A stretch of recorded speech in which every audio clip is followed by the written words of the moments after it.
Welcome, everybody. I'm just going to do a really, really quick intro. 3 people here who have had the pleasure of working with on and off over the last decade or so, who are true, all 3 conservation champions in everything they do and everything they communicate, and truly have conservation and the environment, at the core of everything they do.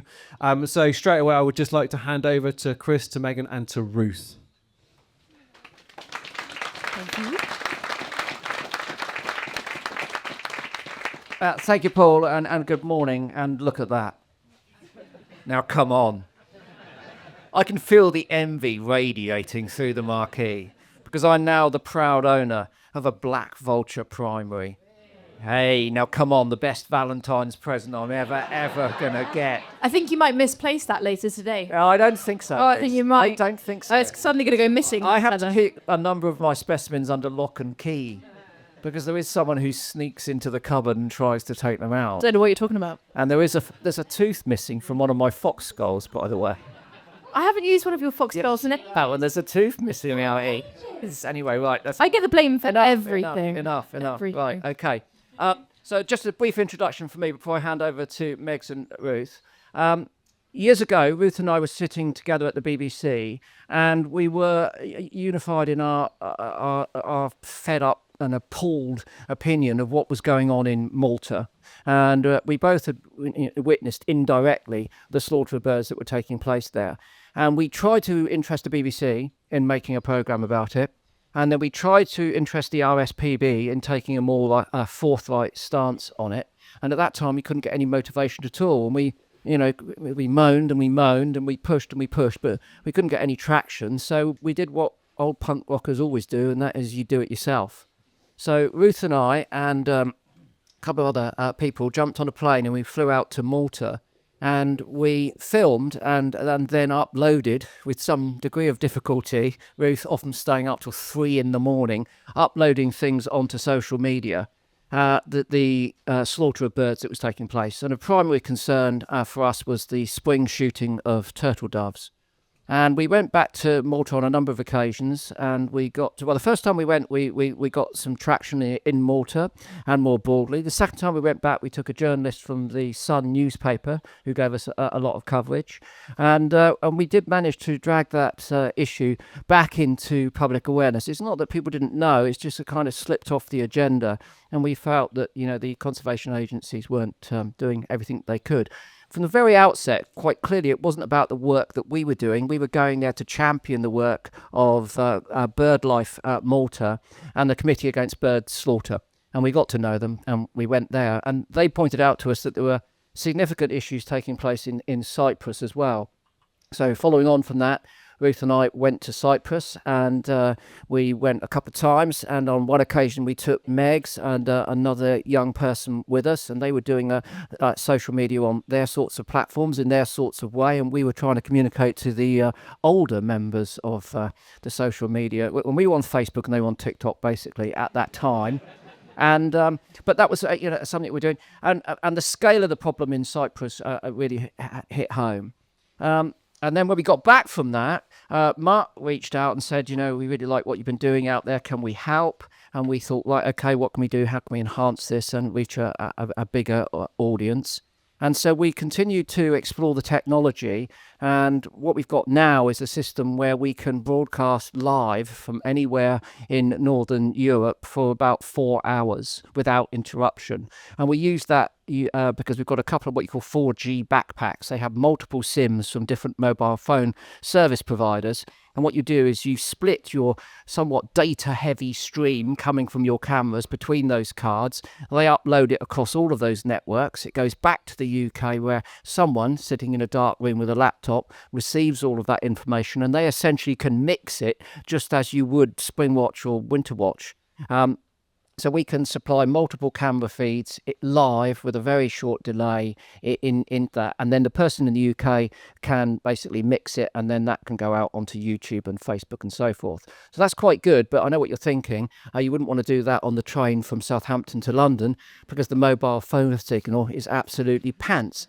Believe it or not, and he's not our favourite person, obviously, but Elon Musk has come to our rescue. And because he's come up with Starlink, and Starlink is a system of satellite internet service, and it works really, really well. It's a boon for those of us who live in rural areas where BT wanted to charge me £22,000 to put in to put in some cable to my house, but unfortunately I had to lower my standards and reach out to Elon for 150 quid. Well, that's the practical reality of it. But the benefit is that we've now got Starlink, which integrates with the 4G backpack, which means that basically we don't lose signal, and therefore, we can broadcast live. And we did that. Was it last Saturday? I can't remember. We lost track. Yeah, this time last week. This time last week, we were chasing the Blackmore and Spartford Vale hunt around parts of North Dorset, and we put out a 5-hour.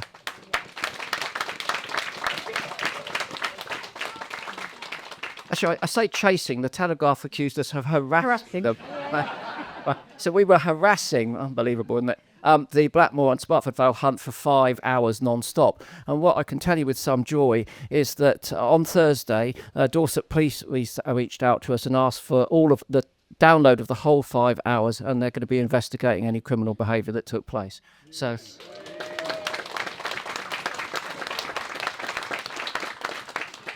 More importantly, perhaps, because we always think that whilst we try to get traction through legislative change, and Ruth and I ended up when it came to Malta, we ended up in Brussels, working with one of the Dutch MSPs, giving a presentation about the issue in Malta, and that did lead to a temporary suspension of spring shooting in turtle doves. So we're not claiming all of the credit for that by any means, but we were part of a team, BirdLife, CABS, and the work that we were doing, which basically changed the law, albeit temporarily, which is why we're going to probably go back to Malta and carry on what we were doing before. But basically, from our point of view, it is about that capacity, not only to celebrate the conservation efforts of those people which frequently pass under the radar, and as you'll see today, they really are at what I call the coal face of conservation. Like we were last week, you're getting it in the face, basically, and sometimes in the case of Blackmore and Spartford Vale, that's a bucket of urine. So it's a tough place to be, and I've always felt that they need more celebration. So Mark and Mo and Lush, and they've obviously, as you know, they support the hunt saboteurs and everyone else, which is great. So, but just going back to that, we've had enormous hits on social media from last week. We haven't done the count yet because it's not up to date and it's still rolling. But on several of our posts that we put out on TikTok, we've got well over 1 million hits. And what's satisfying is that when we look at the analytics, they split about 50% from our followers and 50% who aren't our followers. And then, of course, what is great for us is when the Telegraph and the Mail weighed in, by the way, because that's a term they love to use. Chris Packham wades in. Anyway, they weighed in, and that's fantastic for us because they give us a whole new audience. And so whilst they think that they're harassing us, they're not actually. They're feeding at what we need to do, which is generate public awareness. So that's how it works. And Ruth and Megs are going to now tell you about our exploits in Cyprus last autumn, and then we can catch up with what else we're going to be doing a bit later on. So I'll hand over to Ruth and Megs.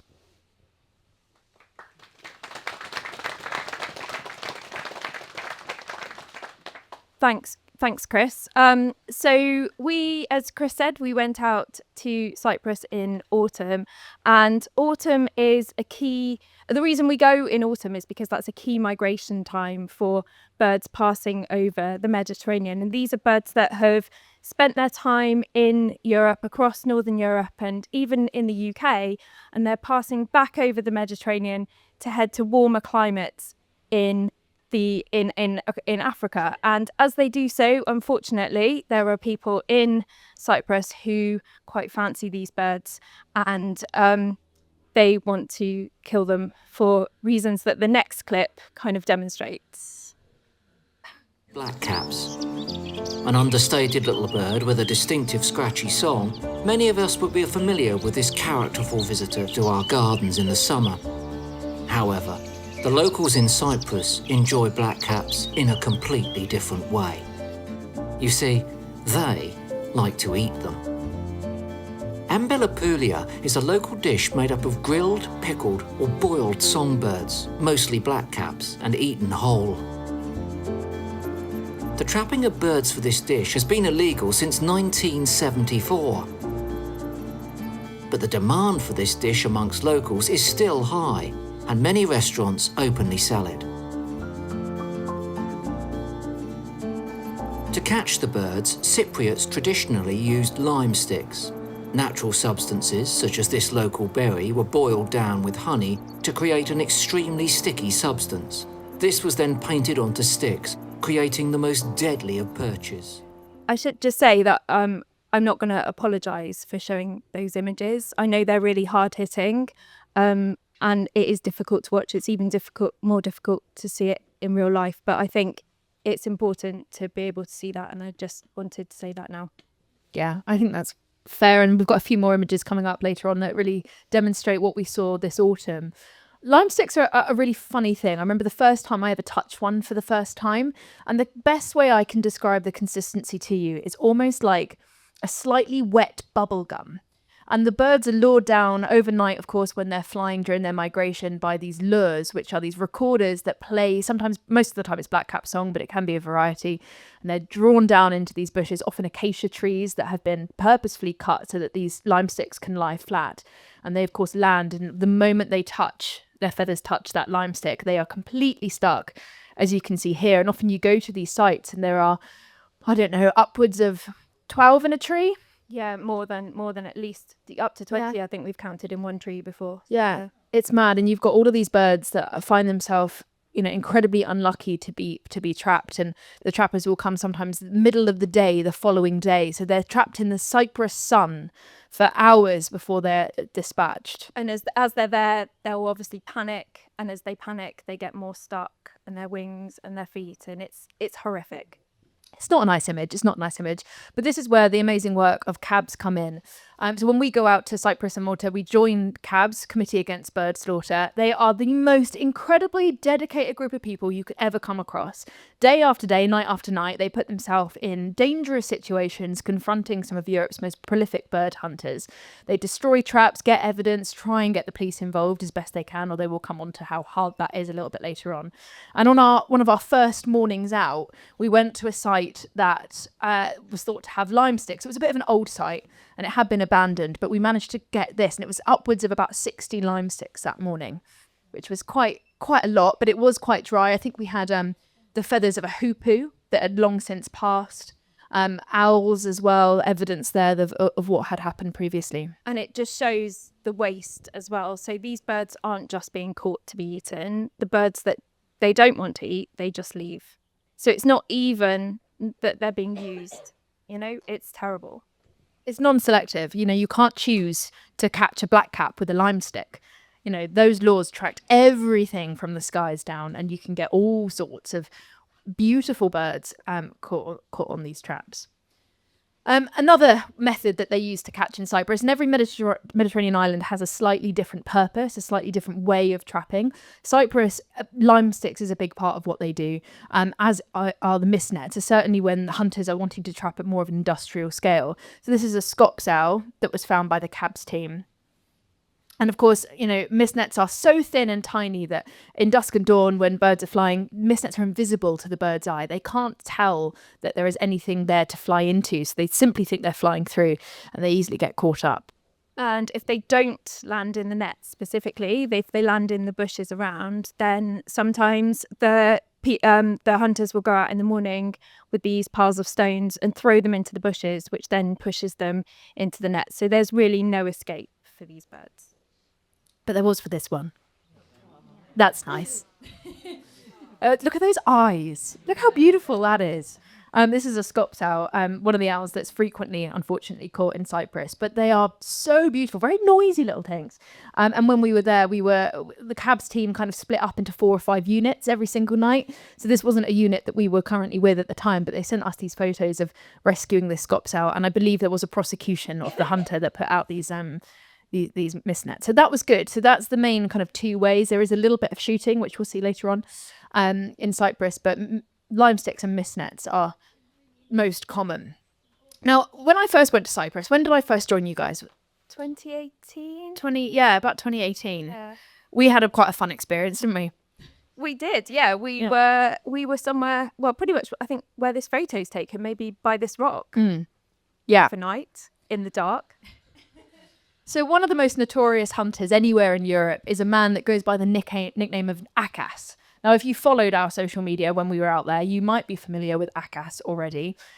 He owns this farm down in this valley, and for the longest time, the Cabs team knew he was active, knew that he is probably in the region of catching 1,000 birds a night. So a really significant hunter, which makes him one of the worst in Europe, as I said.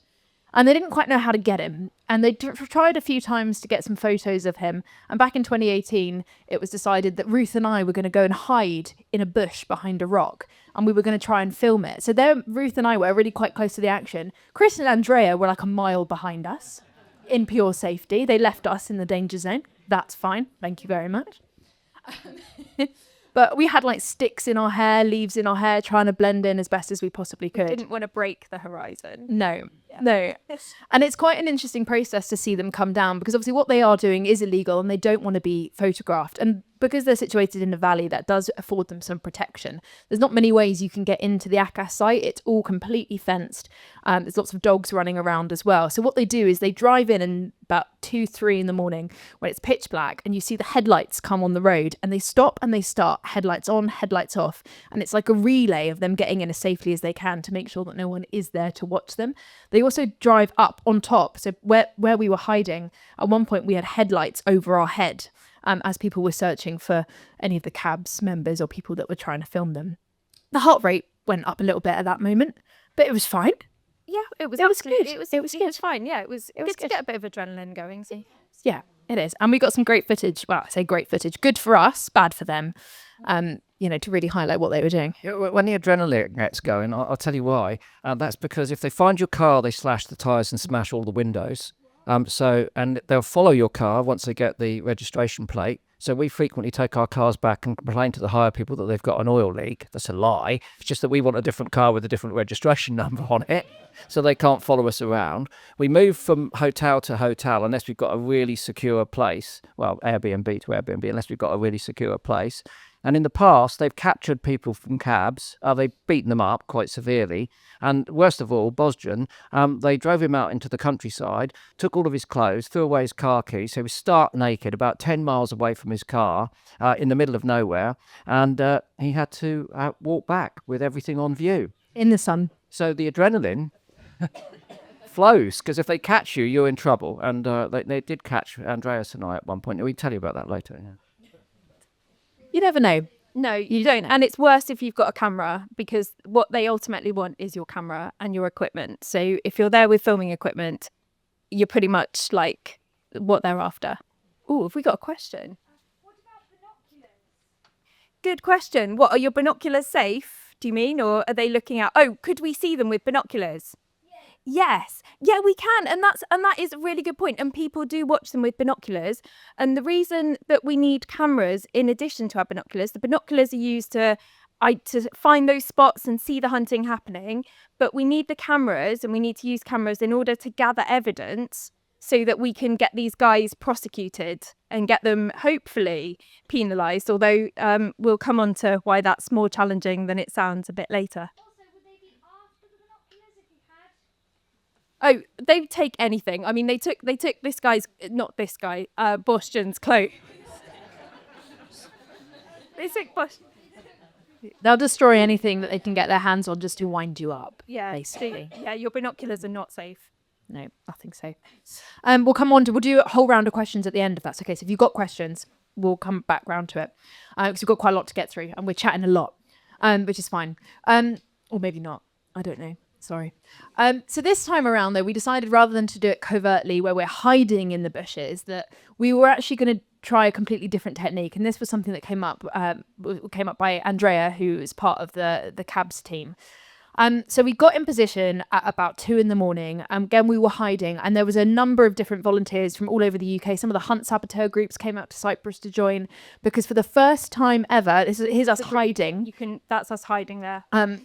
Away from all the cars that are looking for us. By this point, the hunting had started, so we weren't lying down in the bushes. Now this is when we stood up, but we were at one point lying down in the dust to get out their way. We decided to do something different than hide. We decided to make ourselves known with the first big protest that is clearly visible from their hunting grounds. Akas, Europe is watching you. Please, time to open your eyes. This is the first time of any sort of protest in Cyprus like this nature. It was a quite big deal. We weren't sure how they were going to react, but the idea was we wouldn't just do it this morning. We were going to do it straight for 2 weeks, every single morning, regardless of what they do. So it was a new tactic, and we knew there was going to be some retaliation. And whilst we were there, we certainly received a little bit of that. So we've got a clip now, which is going to give you the highlights of our lovely time spent with Akas.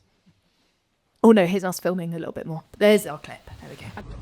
What you do here? I called police. Okay, no problem. Go to here. No problem. Go now. Relax. Now. Okay, buddy. Come on, come here. Calm. We're calm. Come on. Calm. Okay. Okay. Calm. Go now. We're being calm, you be calm. Go now. Okay. I come 20 people here.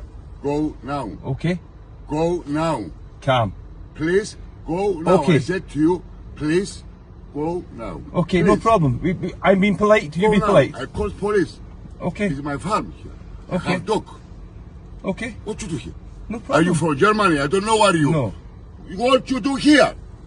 Calm. Please go now. Wait. Okay. Stay here. Relax. You stay here. Relax. Stay here. Calm. Stay. Calm. Radebaro now. Come here now. Wait. Okay. Stay here. No problem. What you make Calm. here? Calm. Stay here. Calm. What you make here? Okay. You stay here. Okay, calm. Okay, stay. What you do here? What you do here? How many birds have you killed every year since 2009 when we first found your trap? My friend. How many birds? I don't speak English. How many birds have you killed? So we think you're probably killing about 1,000 a day. Is that the case? About 1,000 birds a day. What do you think? No. No, less. 500. More?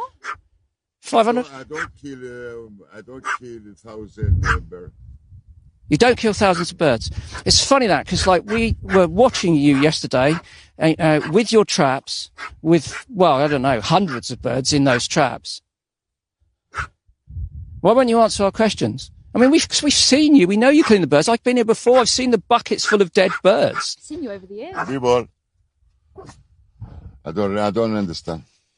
You don't understand. I don't understand. My English is no. Maybe you could translate for us, Steph. If you could ask that question in Θέλετε Greek. μήπως να του πεις πόσα...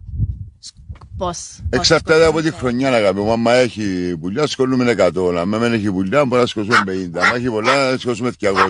So it depends on the year. Sometimes it's σαν 50 την μέρα. Ναι. 50 a day, could be 200 a day, 150 a day. It depends on the year. I don't care for Africa and I don't care for Lebanon. Right. I don't care for everybody. I care for me. Yeah. I care for you. Me, I don't care anything. I care for myself. I think it's for yourself.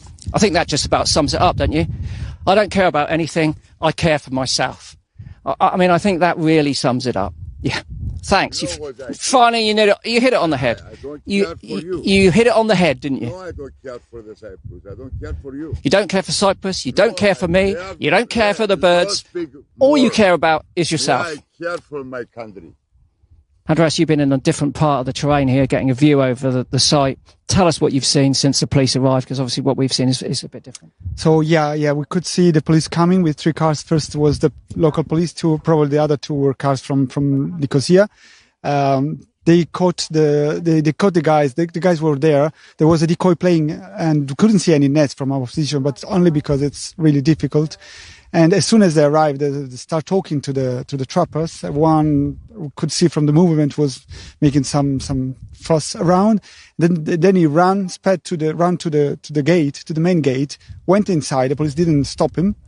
And we saw him going down to the trapping site, switching off the decoy, taking down a net. We have recorded a part with the iPhone Charlotte has, and the police didn't move.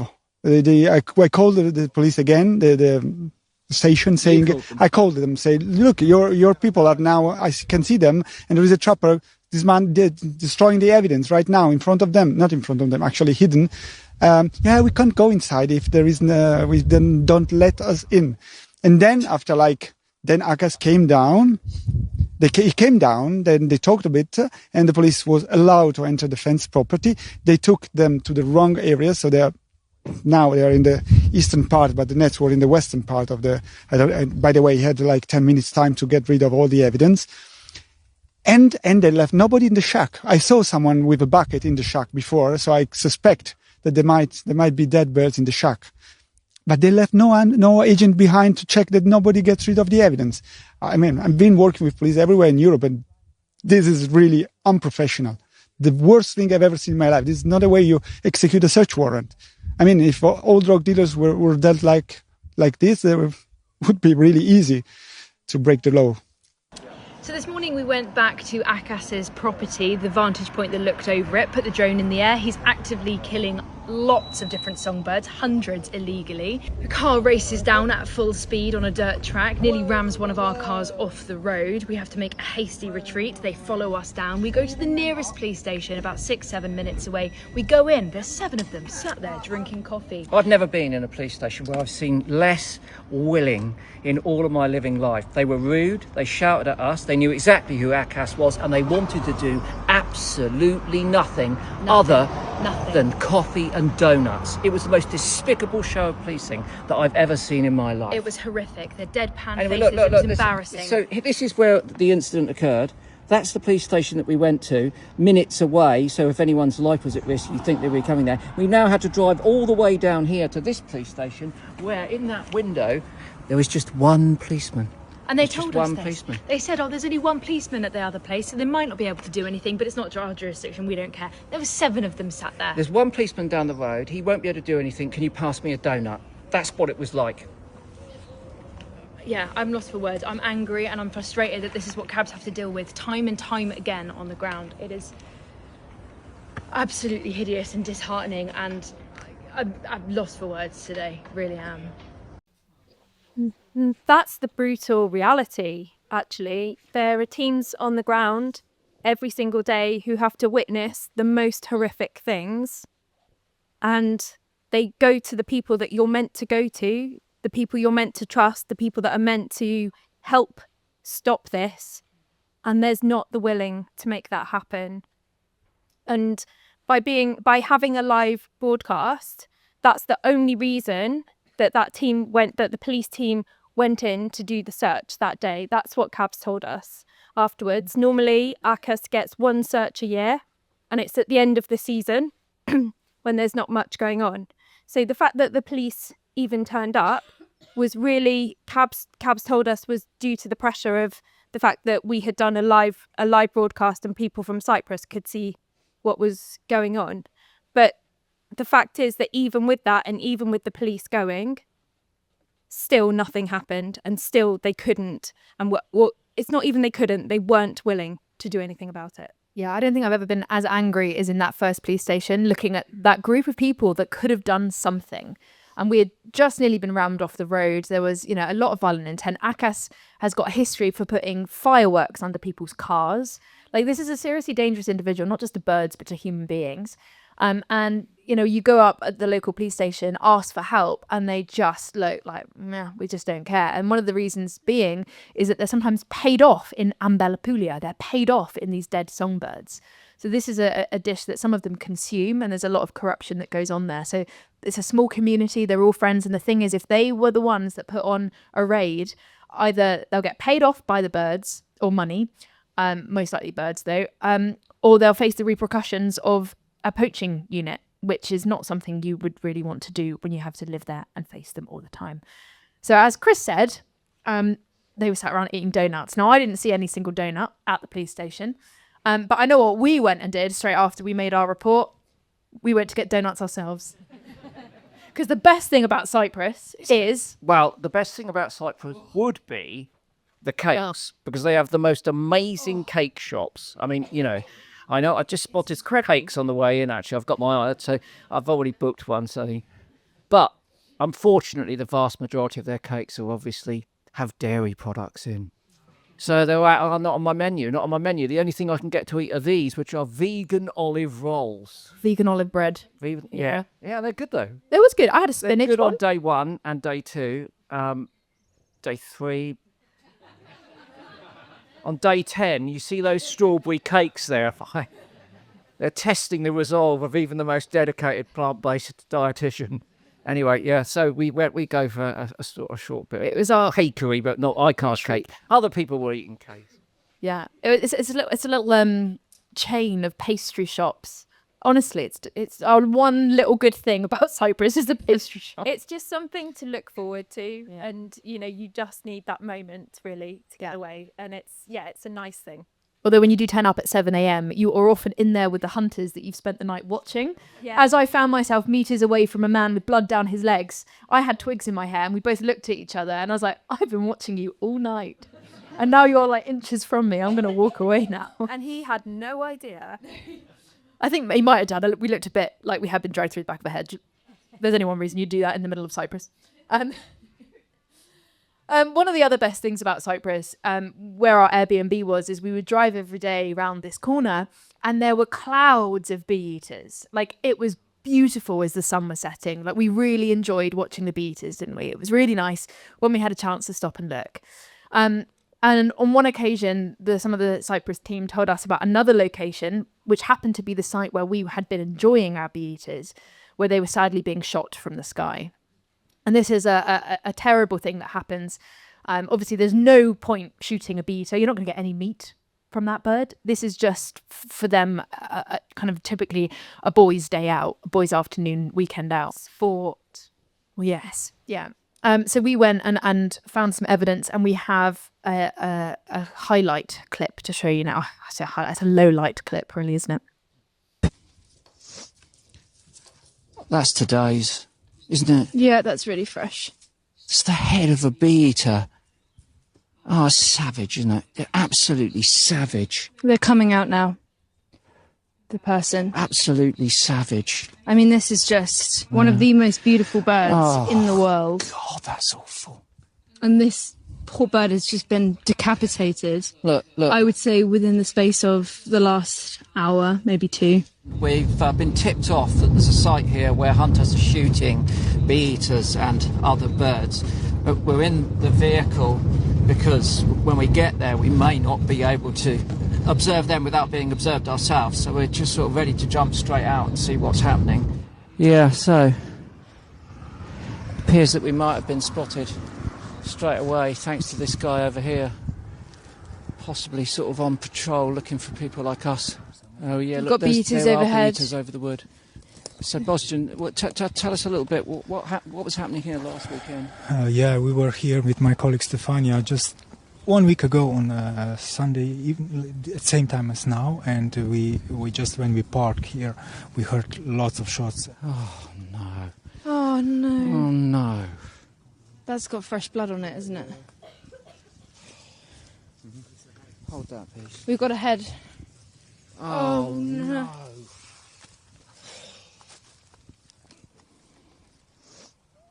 It's just desperate, isn't it? Absolutely desperate. So they just shoot it, rip its head off, quite literally. They've torn its head off, torn its wing off, and then dump the body of it in a bucket in the back of their car so they can go and eat it. A bee eater, one of the most cherished species that we have in Europe. And if this turned up in the UK, then, you know, thousands of people would get up with their binoculars and telescopes to see it. It's as I said earlier, it's an ornithological treasure. And here it's just being wasted. Babes, have a look at this. Got a What? a fresh cartridge, and it's got killer written on that. But this is 2025. These things are just being shot for money.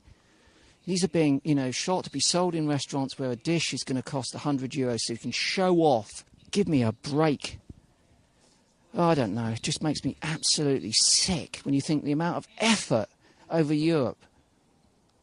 Every one of us, members of the public, all of the conservation NGOs, all the government agencies, all the nature reserves, all the food we put out, all the science that we do, everything we do to try and protect birds, and these absolute people here are just blowing them out of the sky and then dumping them in the bushes. There were a lot of unbroadcastable words. Us? Yeah, it was devastating. I think we spent probably about 2 hours looking around that site. looking under bushes and under trees, and the number of feathers, heads, carcasses, it was horrible. It was one of the worst afternoons. I think, to see a bird that Chris said is so deeply treasured here in the UK and elsewhere in Europe, that's something that is so discarded there. It's just such a shift in mentality, such a shift in, I don't know, conservation awareness and interest. It was just incredibly sad to see. And they got their guns out and were kind of waving their guns around the car to let us know that they had weapons with them. Obviously, there were a couple of shots fired as we approached as well, just to kind of just to warn you off. That wasn't great. It wasn't great. To have a head of a bee eater in your hand is never something you expect to have to happen. It's quite tiring business.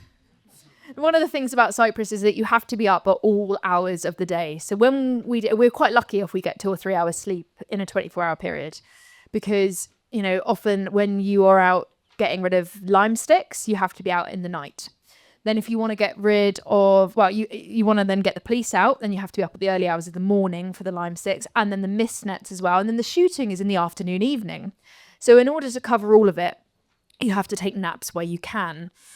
This is members of our team. This is our security guy, Barry, who's sleeping in a car park. Chris is tired. Dead tired.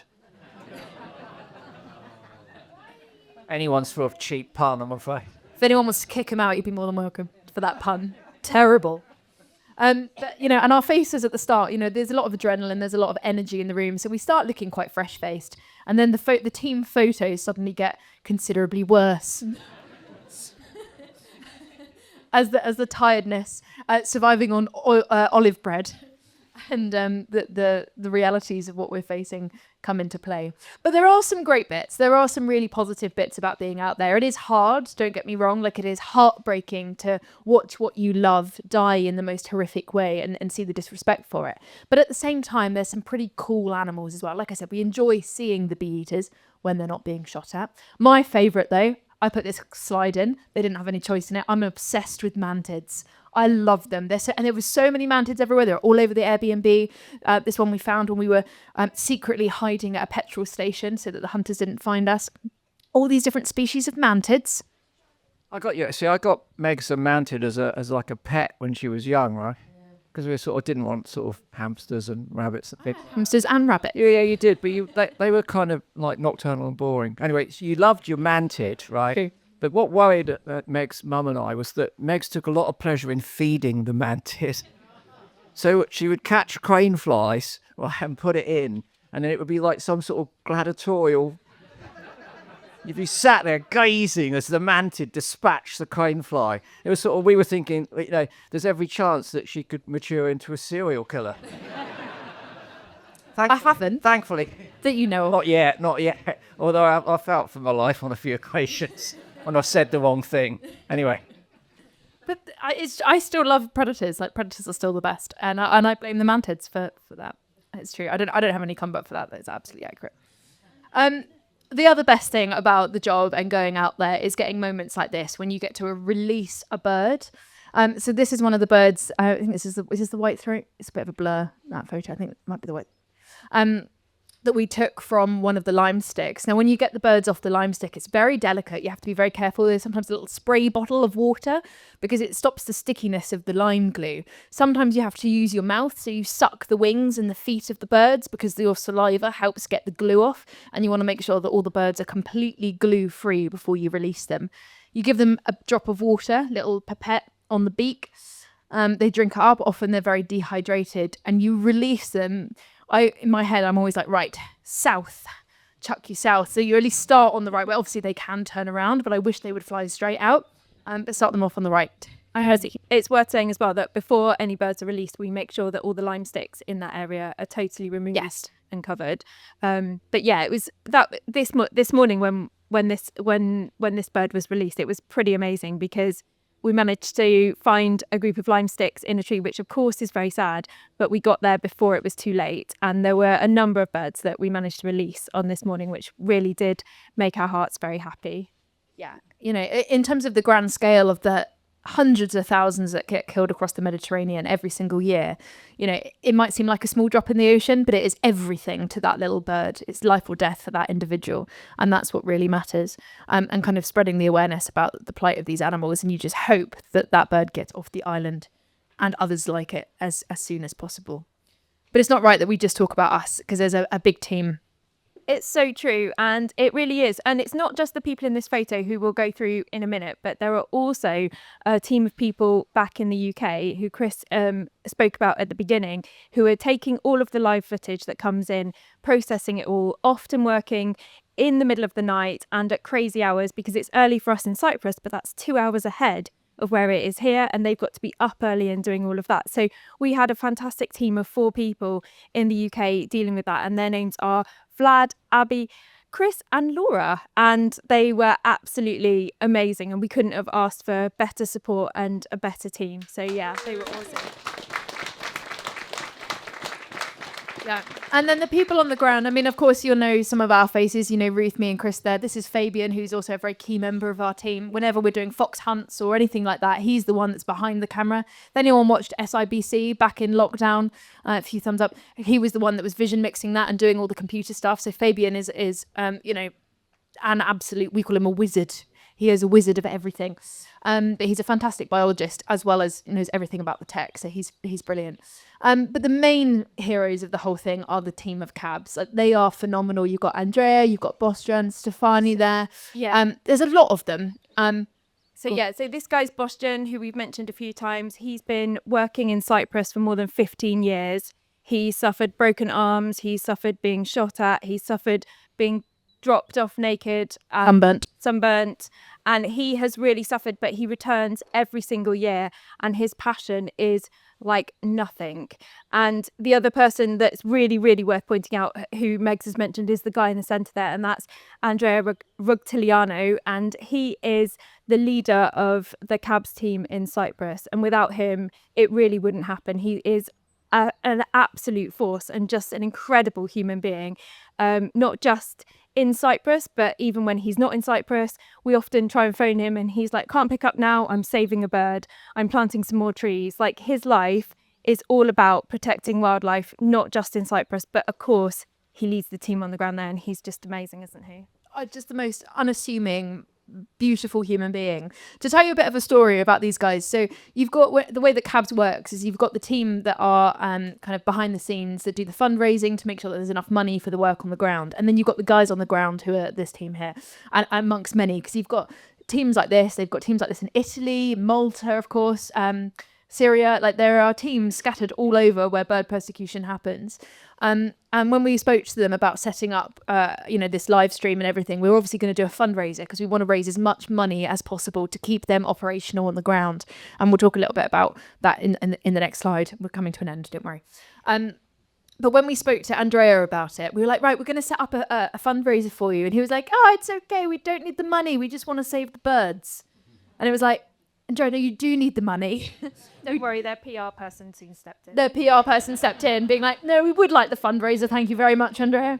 But it just shows to show the heart in it. You know, they do this for no thanks. They do this for no money. They just do this for the love of these animals, risking themselves all of the time. And they deserve a lot more praise and respect than they get, really. An amazing team. Anything you want to add? Yeah, brilliant. Let's hear it for cabs. We have to say we also work in partnership with BirdLife Malta. Yes, that's true. And BirdLife Malta, and BirdLife Cyprus, of course. And they do much more of the recording, so they're constantly monitoring the number of lime sticks, the number of nets. They send all that data into the various reports, some of which Lush and Mark and Mo have helped with as well. So they take a slightly different approach, but they're equally as committed, and they do an amazing job. Hit the last slide, Beast. So here's the sort of the bottom line, really, if you think about this in terms of effectiveness of campaigning and the cost of that. So we had, the last count, 12.3 million hits across social media for this. The money raised for cabs, we raised £52,000 for them in that sort of 10-day period, which was great. 48% of the people who engaged with this campaign were new to it. So they weren't people like us in here. They were people that didn't have a clue that this was going on. So that was useful. But, there were two other sort of satisfying things. And that is that for the first time ever, because of the pressure of this campaign, the fines issued to trappers during that period was €153,000. Just briefly, how it worked. Because it was broadcast live, yes, we got attention here in the UK and in other parts of Europe where cabs were obviously sharing it, but also critically, we got it broadcast everywhere in Cyprus. And Megs and I and Ruth and Fabian did interviews with all of the major Cypriot papers, and we did interviews with all of the major Cypriot radio and TV. So the pressure was really ramped on. And whilst that picture, there was a picture of me sleeping at one point, I was pretending, I have to assure you. He wasn't, he was snoring his head off. I was snoring on that occasion, right? And I rang the British High Commission. I sort of thought we were getting no traction with the police at all. Nothing. They wouldn't do anything. We went to the central police headquarters and they came and threw us out and told us if we didn't get out soon, they'd arrest us, right? That's the level of corruption. But I don't think Meg's mentioned the corruption. There's also fear, because that guy that we're talking about has heavy links with mafia. He's been done for explosive charges. People have been killed here from the game fund, which are part of the policing of the wildlife. They've had their cars blown up and their houses blown up. So the police are all equally as intimidated as they might be on the tape, but we couldn't get any traction at all. So I sat in a park and I thought, I'll just try and see what happens if I ring the British High Commission. Got nothing to lose. You couldn't have met a more helpful, receptive group of people. They immediately took all of the notes. They listened to everything that we had to say. High Commissioner wasn't there at that point, but his aide was, spoke to his aide. And we know that in the aftermath, the British High Commissioner in Cyprus spoke to the head of the Cypriot police. And again, that instigated some of the action. Now, the key thing to say is that we were generously supported by Mark Moe and Lush on this, and the budget came to about, I don't know, £14,000, £15,000. We raised 52 for cabs, and if you'd have run this as a PR campaign, it would have cost hundreds of thousands of pounds. And it would have taken a team of people sat in offices talking gobbledygook months to plan it. What this shows really is that with a small group of people, with people like Fabian who've got their hands all over the tech, using new technology on the ground, sticking their faces into the faces of people who aren't quite so friendly, you can generate and get a lot of traction. So from our point of view, we think that we've stumbled temporarily, perhaps, who knows, upon a new tool that we can use for very effective campaigning at a very reasonable cost and generate a massive return. And since doing our little weekend's activity last week, I've had a meeting with someone who I can't tell you who it was. But anyway, we've got some new tech, which is of the highest order. And these were people that reached out to us and they want absolutely nothing for it. And they're going to give us all of that tech and all of their time. And we'll be able to expand the level of coverage that we can give. So the goodwill is there once the ball starts rolling. So you can expect to see more of Megs and Ruth and Fabian and myself on social media, sticking it where it needs to be stuck, which is firmly up the backsides of those bastards. Thank you.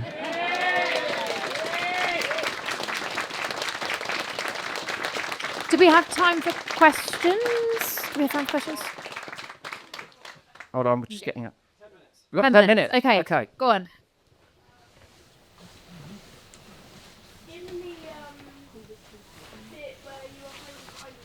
Yes. What bush was it? My gosh. Woo. This is testing Meg's God, botanical knowledge. Well, it was also back in 2018. It was a very spiky bush. It was spiky. And it was probably an acacia. Could be acacia. Probably acacia. There were lots of acacia around, and unlikely to be a hawthorn in Cyprus. But good knowledge.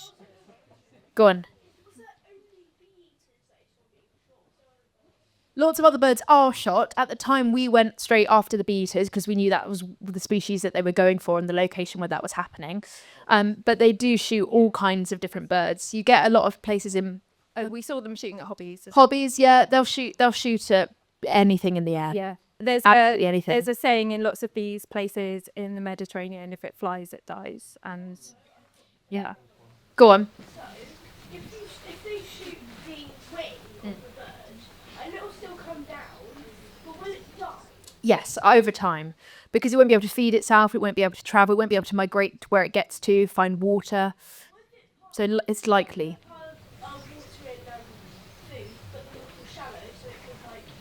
Still, it could be in a lot of pain, and it's likely that bird will still perish, unfortunately. There are occasions, and this is where cabs come in, and if they see a bird being shot down, they will do their absolute best for any bird.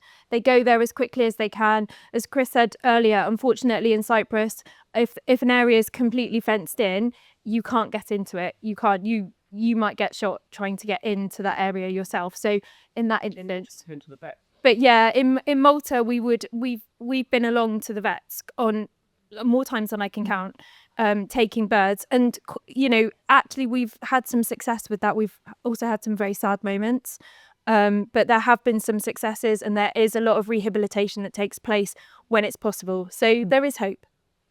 On one occasion, we took a male Montagu's Harrier in full adult plumage to a vet's, and we had to witness it being euthanized in front of us. And this was at a time when there was just like 2 pairs breeding up the road. It was absolutely heartbreaking, wasn't it? And that was in Malta, not in Cyprus. We had that, and at that point we had a vet that was able to help us, but because of the intimidation of the hunters subsequent to that, that vet is no longer able to help us because they've threatened to damage the property and damage the vet.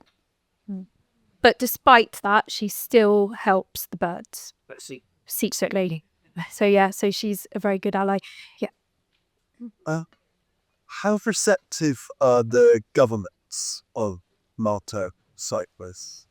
Sadly, not so receptive at all. It's a similar sort of situation with the police. Again, they're either fearful or corrupt or taking part in it in some way, shape or form. So it's really hard to get any traction and people on side, because people that do speak up, and one of the CABS members that was with us this year is a local Cypriot. And when he was on camera, he had to cover his face and everything. Unfortunately, they did find his name later on, but the intimidation is extreme. So unfortunately, government levels is the same. Some of the MPs in Cyprus have been caught eating the dish ambelopoulia. So it's a struggle. And nothing that the EU can get involved. It's a good question. Unbelievably, right? When we were in Malta campaigning, the environmental, the chief of the environment was a Maltese person. You couldn't make it up. There was this guy, and he'd grown up in a background of hunting, and he'd managed to wheedle his way into the job in the EU Commission. And so, it was talk about, putting the fox in charge of the hen house. That's what we were dealing with. And there was just no traction whatsoever. And again, you have to go through this lamentable stage of waiting for this miscreant to actually leave the post before you get someone in there who might actually listen. And effectively, that's what happened, didn't it? So we couldn't get any traction on the turtle doves. And then eventually, they don't stay forever. He left, and then they put the ban in. Yeah, and there is pressure that does. Obviously, we do try going through the EU when we can. It's harder now for obvious reasons for us. But there is still pressure that does come in from the EU. But as Chris says, it totally depends who's in post, unfortunately. Yes. Do the sanctions work? In other words, are they meaningful?